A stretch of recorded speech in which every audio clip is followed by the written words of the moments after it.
வணக்கம் ரசிக பெருமக்களே. நம்ம இன்னைக்கு துணியை காய போடுவது எப்படி? எல்லாரும் கேட்பீங்க, என்னடா துணியை காய போடுவது எப்படி, இது எங்களுக்கு தெரியாதா அப்படின்னு நீங்கள் கேட்பீங்க. ரொம்ப பேருக்கு அதை பற்றி தெரியாது. நான் உங்களுக்கு சொல்லிடுறேன். இது விளையாட்டாகவும் இருக்கும், அது உங்களுக்கு கிண்டலாகவும் இருக்கும். ஆனால் உண்மை இதுதான். நீங்கள் கடனை வாங்கி விலை உயர்ந்த துணி வகைகளை ஜவுளி கடையில் போய் எடுக்கிறீங்க. உங்களுக்கு நல்லா இருக்கும். அதை போட்டுட்டு ஆசையாக அலைவீங்க. அது ஆசையாக அலையிறது மட்டும் கிடையாதுங்க, அதை பாதுகாக்கணும்ல. கடனை வாங்கி எடுத்தாச்சு, அதை போட்டாச்சு, அதை பாதுகாக்கணும்ல. அது எப்படி அப்படின்னா, அது நம்மக்கிட்ட தான் இருக்குது. ஒவ்வொரு விலை உயர்ந்த துணிகளை நீங்கள் எடுக்கும்போது அதை சோப்பு போட்டு அதை வெயிலில் ரொம்ப நேரம் நீங்கள் காய விடாதீங்க. ஏன்னா நீங்கள் காய விட்டால் அந்த துணி பேட் அவுட் ஆகும், சீக்கிரம் இத்து போயிடும். இதுதான் உண்மை. ரொம்ப நேரம் துணியை காய போட்டு இந்த பொம்பளைங்கெல்லாம் பார்த்தீங்கன்னா பக்கத்து வீட்டில் போய் புறணியெல்லாம் பேசிட்டு வருவாங்க. நான் அப்படி இப்படி அப்படின்னு காய போட்ட சட்டையை மறந்து விடுவார்கள்.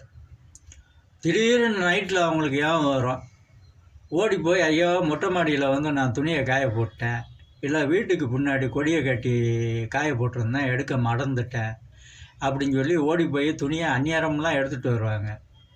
அப்படியெல்லாம் எடுக்காதீங்க. நீங்கள் கஷ்டப்பட்டு உழைச்சி நீங்கள் துணியை வாங்குறீங்க, அந்த துணியை எடுத்து போடுறீங்க ஆசையாக. அந்த துணியை பாதுகாக்கணும்ல. தயவுசெய்து உங்கள் விலை உயர்ந்த சட்டையை, துணியை, சேலையை, கோட்டு சூட்டை தயவு செஞ்சு சூரிய ஒளியில் போடாமல் நிழலில் காய போடுங்கள். அப்போ தான் அந்த துணி இத்து போகாமல் இருக்கும், பேட் அவுட் ஆகாமல் இருக்கும். எல்லாமே உங்கள் உழைப்பில் வாங்கின சட்டை துணி. அதான் உண்மை. எவ்வளவோ என்னென்னமோ நீங்கள் பாதுகாக்கீங்க, காரை பாதுகாக்கீங்க, பைக்கை பாதுகாக்கீங்க, அதுக்கு ஒரு உரையை போட்டு மூடிட்டு போயிடுறீங்க. அதெல்லாம் இருக்குல்ல. சட்டை துணிமணி அப்படிங்கிறது உங்களை அழகு பார்க்குற ஒரு விஷயம்.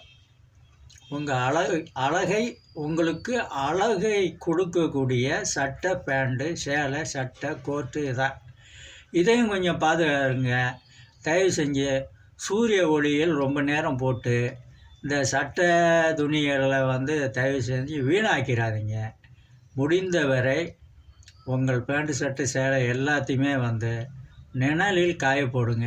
அது உங்களுக்கு ரொம்ப நாள் உழைக்கும், துணி பேட் அவுட் ஆகாமல் இருக்கும். இதை சொல்கிறதுக்கு தான் நான் உங்கள்கிட்ட பேசிகிட்டு இருக்கேன். நன்றி, வணக்கம்.